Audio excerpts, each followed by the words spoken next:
Hello, good morning. In today's video, last night, we went to Sugbo Mercado. Ayan. First time ako nakapunta dito at this is located at IT Park. Ang daming mga buildings dito, mga call center. Marami at maraming mga buildings na office ng mga call center. Tingnan niyo naman, ang daming tao kagabi. Malula ka kung anong gusto mong pagkain. Ang dami talaga.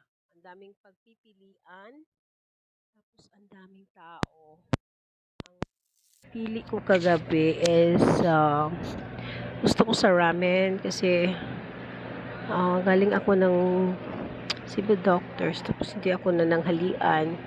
Mga, I think, 15 hours wala akong laman ng tiyan. Walang laman ng tiyan. Kaya yun, nag-order ako ng ramen at yung asawa ko ay gusto niya yung barbecue.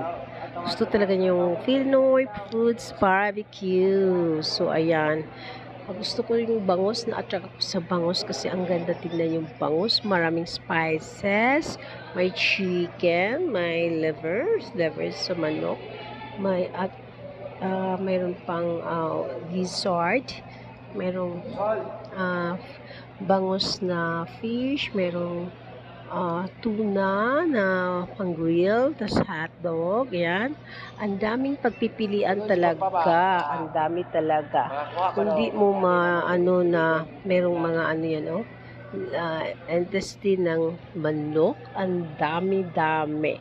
So, yan lang kasi malilito ka kung ano-ano na lang o-orderin mo. Kaya yun ang in-order namin kagabi kasi inimbitahan namin yung asyota ng aking anak tsaka yung anak ko bunso. At ako naman ay naghahanap ng drinks. Naghanap ako ng drinks para kasi iba naman yung lugar ng drinks doon sa kabila.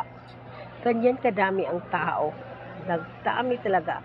Ang daming foreigners, may Korean, may Thailand, may Americans, may Japanese. Ang dami-dami talagang tao.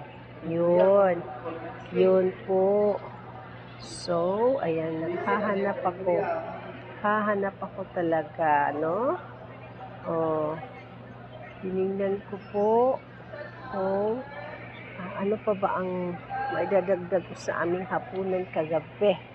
So, ayan. Tinitingnan ko. Karamihan dito is yung mga hindi masyadong, mga edad 30 plus, marami. May mga iba't ibang lahi din na nagpupunta dito. Basta ang laki-laki, ang dami-dami talagang tao dito. Meron siyang Taiwanese cuisine, may Japanese. So, thank you for watching.